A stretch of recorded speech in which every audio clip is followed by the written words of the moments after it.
Hello friend, I'm Chef Lance and welcome to my kitchen. So today we're going to make a delicious cold weather soup, pumpkin soup.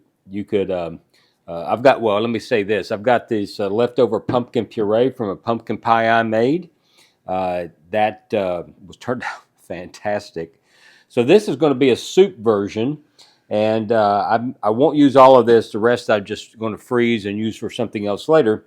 But we're going to use this cooking blender. What makes this blender unique, not only is it a very powerful blender, it can actually grind grain to make flour, but it also has a heating element inside so it cooks.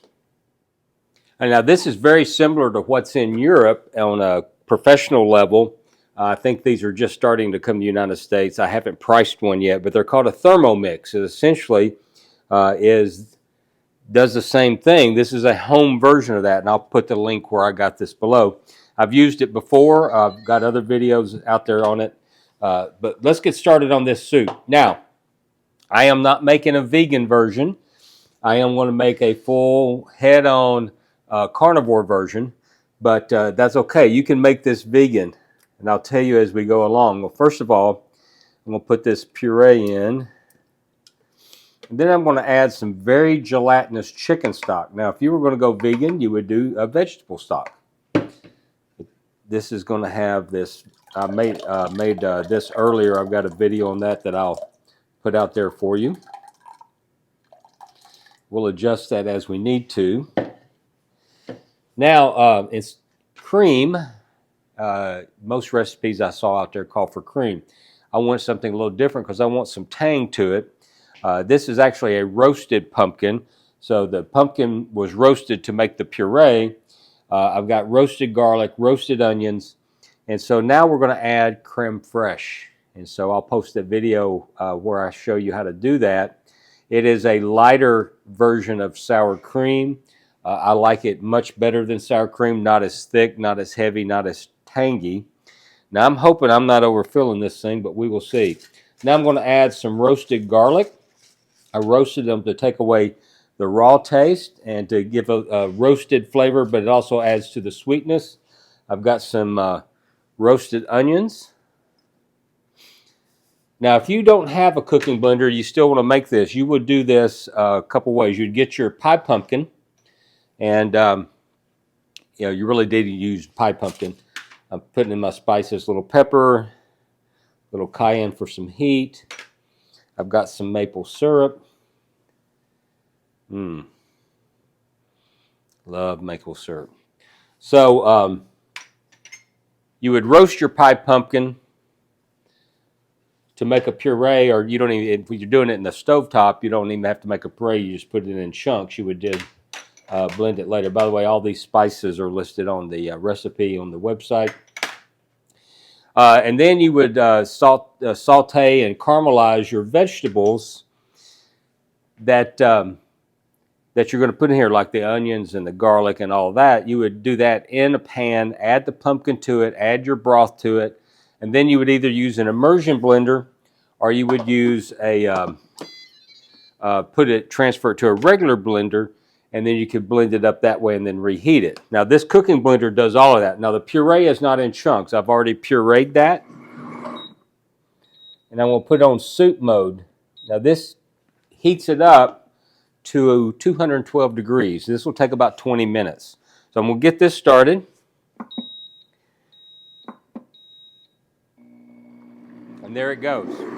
Now I'm going to leave the lid slightly ajar so that as the steam builds up, it doesn't, let me step away for a second. As the steam builds up, it doesn't actually cause an explosion. So that is loosely on there and will allow steam to come out.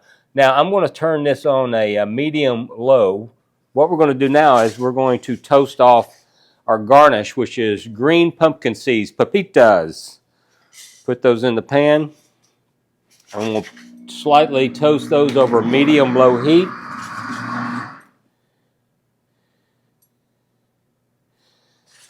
And this is going to be a garnish. Now, the thing about toasting nuts and seeds like this, you want them toasty, but you don't want them burned. Okay, that one was broken. So I'm going to keep this is in a dry non-stick skillet, no oil, and it's going to heat up, and I'm going to do that until I hear some slight popping sounds. So all of this is going. I'll get these toasted off, set them to the side of the cool. That'll be our garnish on top of the soup. I'm going to let the cooking blender do its thing, and when we're ready to go, I'll bring you back from around the corner. We'll see you then. Welcome back, my friend, and this blender has ended. It's in its cooking, it's done its cooking, and I'm going to go ahead and take the lid off. Look at that steam coming up. Ooh, how thick and luscious that is. All right, I've been tasting it all along for seasoning. I've done some adjustment, but I'm going to taste it one last time.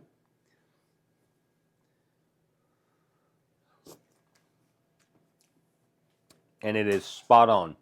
The only thing, I like a little spice, but I might have gotten a little too aggressive on that cayenne soup, cayenne pepper, cayenne soup. By the way, I failed to mention, when I was adding the creme fraiche, I mentioned cream. If you're going vegan, use a full-fat coconut milk. Full-fat coconut milk, you can buy those in most stores. Now listen, this cooking blender right here, this glass is very hot. I mean, the soup itself is 210 degrees right now. So you have to be very careful with this. Don't play around with it. So I'm going to move this over here because I'm right-handed. But the way you take this off is you lift up with this, and then you pop it off, and I'm going to set it down. Now I'm going to attempt to serve right from here in my bowl. By the way, the pepitas, these are just delicious. I'm going to resist, but they are delicious. All right, so I'm going to pour very carefully. Very thick, very hearty soup. Boom. And after all that, I made a mess. So, let me clean that up.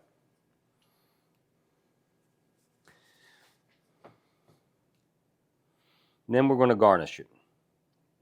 So the first thing I'm going to do to garnish it is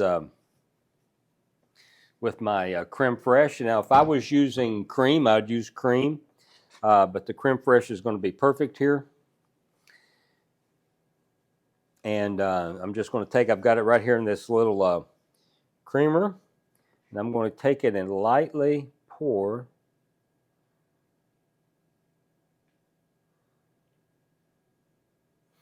there we go. Then I'm going to take some of my pepitas and sprinkle those.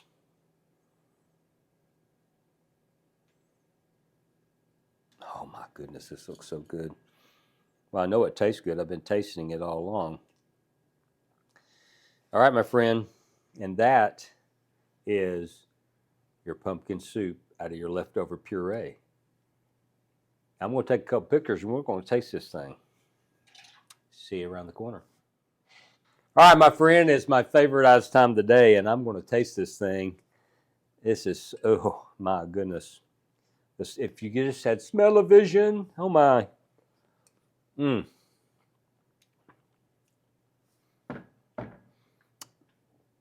This is perfect for a late fall, cold night, early winter. This soup is hearty, it's satisfying, got a little sweetness. And the cayenne has got just a little bit of a back of your throat kick, so that's kind of nice. And these green pumpkin seeds, pepitas, if I didn't have to put them on the soup for y'all, I would have eaten them all by now. They're that delicious. They really are. Guys, do yourself a favor. Make this for your family. With the cooking blender, it's perfect for a weeknight because you can just put it all in there, turn it on, and walk away. Absolutely perfect. So give this a try. And remember this, a day in the kitchen beats a day of working any day. We'll see you next time.